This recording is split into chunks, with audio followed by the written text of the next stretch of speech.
bien, salut tout le monde, j'espère que vous allez tous très bien. On fait une nouvelle vidéo aujourd'hui pour vous présenter deux nouveaux accessoires que j'ai reçus de chez Cliard.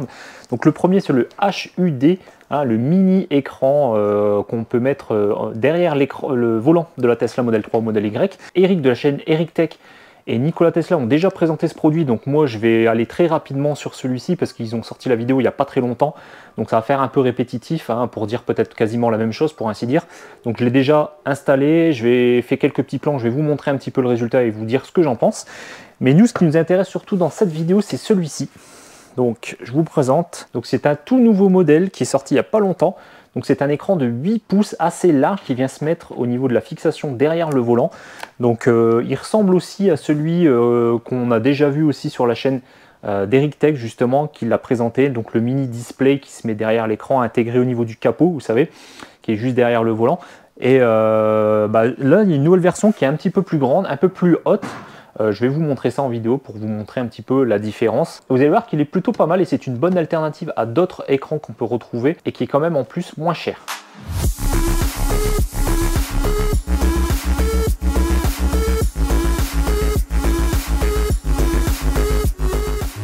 Alors pour le mini HUD, donc comme je disais, Eric Tech et Nicolas Tesla ont déjà présenté le produit. Donc du coup, je vous mets les liens de leurs vidéos en description, comme ça vous pourrez aller voir leur avis et aussi leur tuto d'installation pour le montage. Parce que justement, je ne vais pas vous le remontrer une troisième fois, ils ont très bien présenté la chose. Je rends à César ce qui est à César, comme on dit, et je vous invite à aller voir leurs vidéos.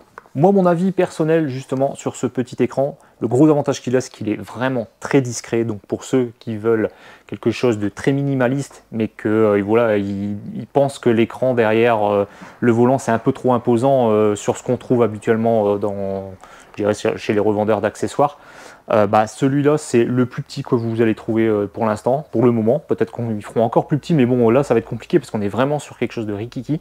Et en fait c'est tout simplement parfait pour ceux qui veulent vraiment quelque chose de très discret. Le petit inconvénient qu'il a, c'est qu'au niveau de l'affichage, la luminosité n'est pas exceptionnelle malheureusement. Alors la nuit c'est parfait, j'ai envie de dire, dès qu'il fait un peu sombre, la luminosité est largement suffisante, vous n'êtes pas ébloui, donc c'est parfait.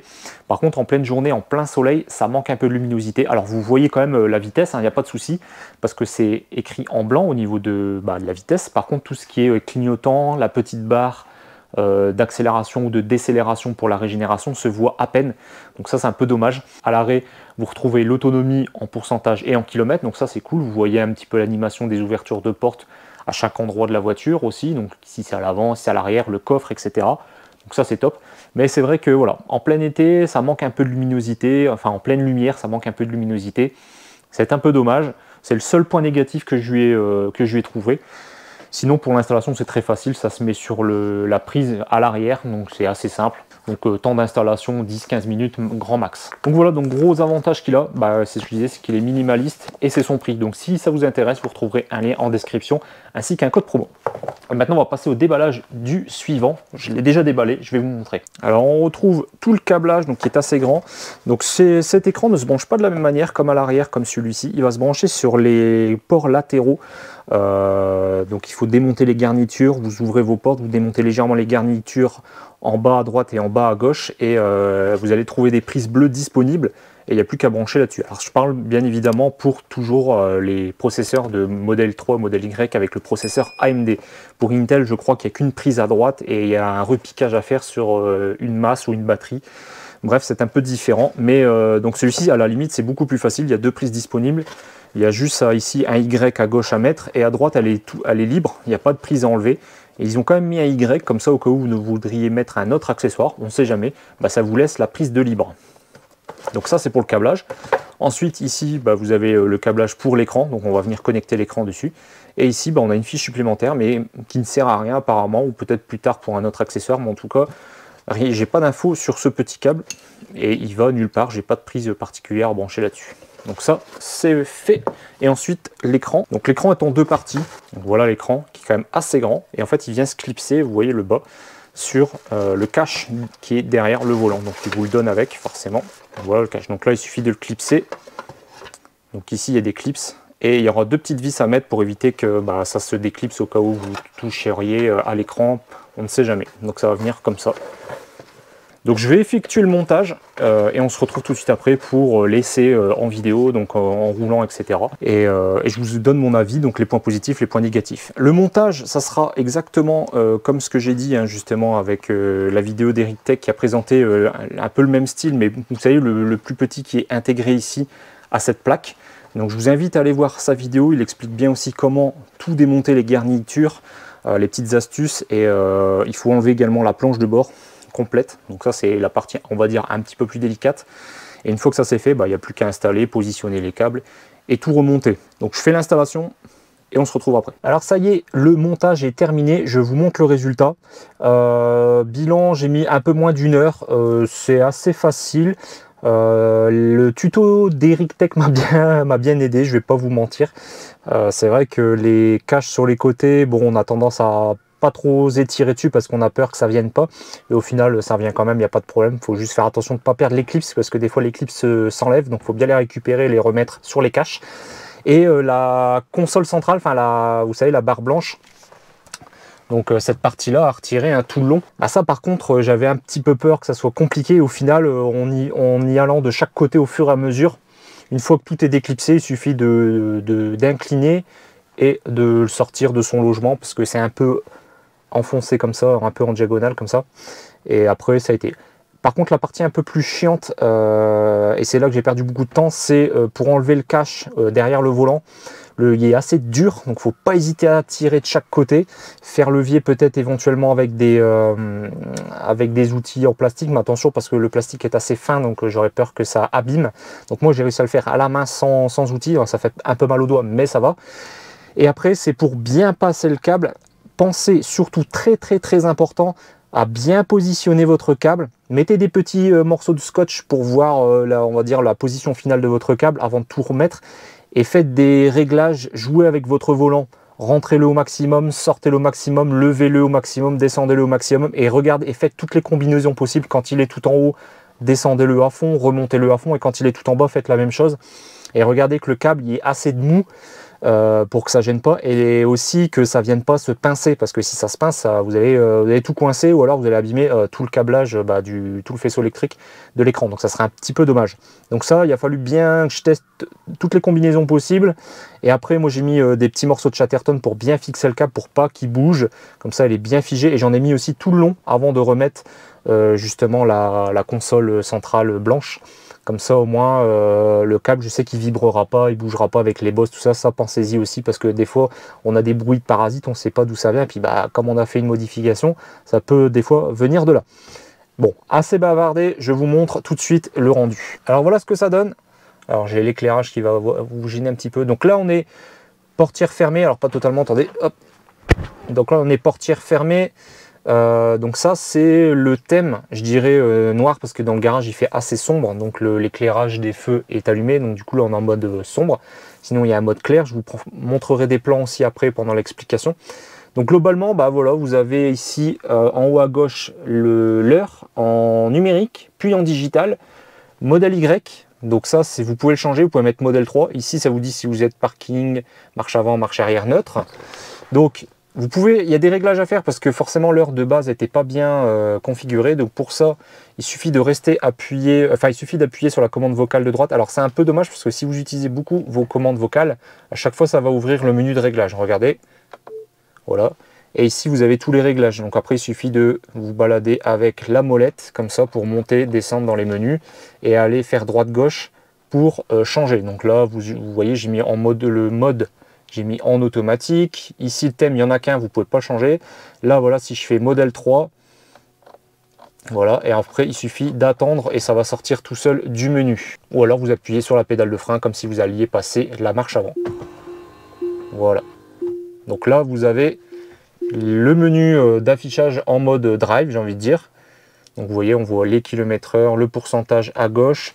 Ici, on a les kilométrages restant de la batterie, et ici on a l'odomètre global. En bas on a kilomètre/heure, ici les panneaux, lecture des panneaux, donc là on voit 50, si la ceinture est mise, l'horloge ici aussi, donc vous avez l'heure, et ici vous avez les logos pour l'éclairage, donc si je fais les plein phare, vous voyez ça s'allume, si je mets les clignotants, gauche pardon, droite, Voilà. Et complètement à droite, vous avez le... Alors désolé avec l'éclairage, c'est pas facile. Vous avez ici la pression des pneus. Donc là, elle ne s'est pas affichée parce que je pense que je ne roule pas encore. Donc à mon avis, on verra tout à l'heure après en roulant si ça apparaît.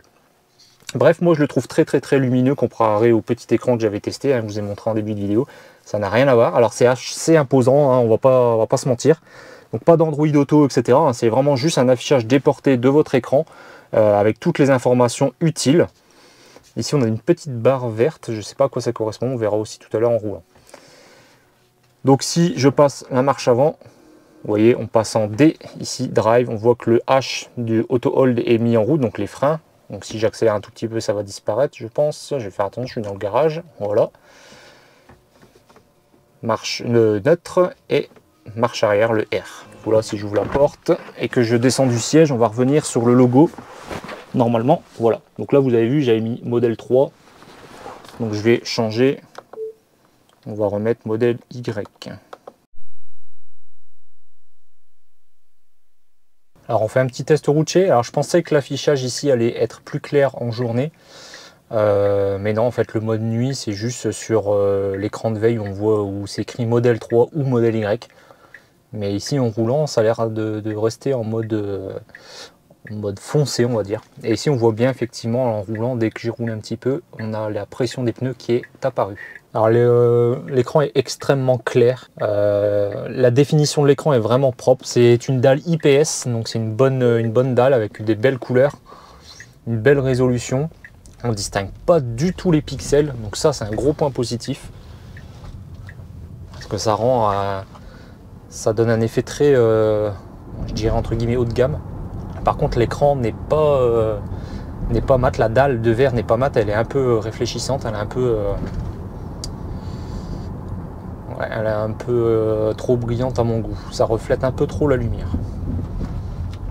Mais sinon, globalement, ça reste très visible. Très visible et très lisible. Alors, petit point positif que je viens de voir en roulant. Je crois que j'avais dit dans la vidéo, je ne sais pas si j'avais coupé au montage, que à chaque fois que vous allez appuyer sur la commande de droite, ça va ouvrir le menu des réglages. Mais en fait, non, pas en roulant. Donc là, par exemple, si j'appuie, vous voyez, c'est seulement à l'arrêt. C'est seulement quand vous êtes voilà, en mode parking. Donc du coup, pas gênant parce que ça évite aussi de régler tout en conduisant. C'est une sorte de sécurité à mon avis. Donc ça, du coup, pas de problème de ce côté. Donc voilà, écoutez, globalement, je suis plutôt content du résultat. Même si je trouve que c'est un peu grand quelque part. C'est vrai que ça prend pas mal de place quand on regarde globalement derrière le volant. J'aurais aimé quelque chose d'un peu plus court. C'est vrai que moi, je pense que j'aurais préféré le petit modèle qu'EricTech a présenté, celui qui est intégré vraiment au cache au-dessus du volant, qui est plus bas. Après, il faut voir si vous êtes assez grand ou pas, parce que c'est vrai qu'il est tellement petit que je pense que le haut du volant qui est un peu bombé au-dessus du logo, je pense que ça peut gêner légèrement ce petit écran, alors que là, pas du tout en fait, vous avez vraiment toutes les informations. Par contre, je trouve qu'il manque quelques petites choses, bon, rien de, je dirais, d'obligatoire ou de pertinent. On n'a pas la barre de régène ou la barre d'accélération qui apparaît comme on a pu le voir sur le mini display, le mini HUD que j'ai présenté tout au début de la vidéo. Autre chose aussi qu'il manque, c'est on ne voit pas le logo de l'autopilote ou le logo du régulateur de vitesse enclenché. Ça, c'est un peu dommage, ça aurait été pas mal d'avoir aussi ce petit logo enclenché. Comme ça, on déporte vraiment toutes les informations essentielles sur l'avant du véhicule au niveau de votre volant et plus être déporté légèrement sur la droite avec l'écran. Donc bon, ça aurait été quelque chose de très intéressant, tous ces logos qui apparaissent au niveau de la conduite. Ça, on ne le retrouve pas sur un grand écran alors qu'il y a de la place. Enfin, je veux dire, l'écran est tellement grand qu'il manque, pour moi, il manque des informations. C'est dommage, on ne l'exploite pas à 100%. Même si on retrouve la pression des pneus en permanence, l'odomètre, même si j'aurais préféré avoir le choix, par exemple, dans les menus, d'avoir que le trip A ou que la je dirais le kilométrage depuis la recharge, ou même pourquoi pas la consommation en kilowattheure. Là on l'a pas. Après, c'est pas impossible que ça arrive plus tard avec une mise à jour, puisque l'appareil a la possibilité d'être mis à jour via le port USB type C. À l'arrière de l'écran, il y a un port USB type C, donc ça évite de tout démonter le jour où il y a une mise à jour à faire. Ça, c'est intéressant. D'ailleurs, je contacterai un petit peu de Clear pour savoir s'ils ont prévu quelque chose pour améliorer encore cet affichage et avoir un petit peu plus d'informations. On a juste le kilométrage restant en autonomie, on a le pourcentage en autonomie aussi, donc là on a les deux informations en permanente, ça c'est bien. On a, si on est en mode parking, voilà, en marche avant, marche arrière, on n'a pas les logos qui apparaissent quand on ouvre les portes. Ça, c'est dommage. Si, en fait, j'ai dit une bêtise. En fait, les portes sont représentées par les logos qui sont au niveau de la pression des pneus. Je vous montre. Donc, regardez bien à droite. Je vais essayer de zoomer sur la vidéo si ça se voit pas là au niveau de la caméra. Je ferai un zoom au niveau du montage. Mais vous voyez, on voit la pression des pneus. Et en fait, il y a des sortes de petites barres au niveau des roues. Bah, si j'appuie, voilà, j'ouvre ma porte. Et en fait, on voit que ça se transforme en petites barres rouges. Donc en fait, ça veut dire que votre porte est ouverte. Bon, c'est vraiment infime par rapport à ce qu'ils auraient, à la taille de l'écran et par rapport à ce qu'ils auraient pu mettre. Justement, ils auraient pu l'exploiter un peu mieux et mettre une petite case au-dessus ou à côté de l'heure, par exemple, où est-ce qu'il y a les clignotants qui apparaissent. Ça aurait peut-être été un petit peu plus pertinent. Bon, en tout cas, si cet affichage vous plaît, bah écoutez, vous le retrouverez dans la description, le lien pour acheter cet écran sur le site de Tliard.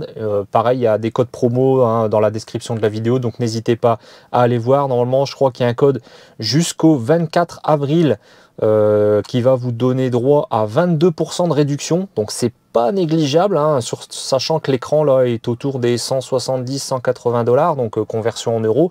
Bah, si vous appliquez 22%, ça fait une belle remise. Et je trouve que du coup, par rapport à la qualité de l'écran, la luminosité, la dalle IPS, etc., je trouve que ça les vaut. Et si vous préférez plutôt quelque chose de très discret, très minimaliste, eh bien vous avez le tout petit HUD hein, qui vous donne le strict minimum, hein, c'est-à-dire la vitesse, le pourcentage de batterie seulement quand vous êtes à l'arrêt, pas en permanence. Enfin bref, voilà.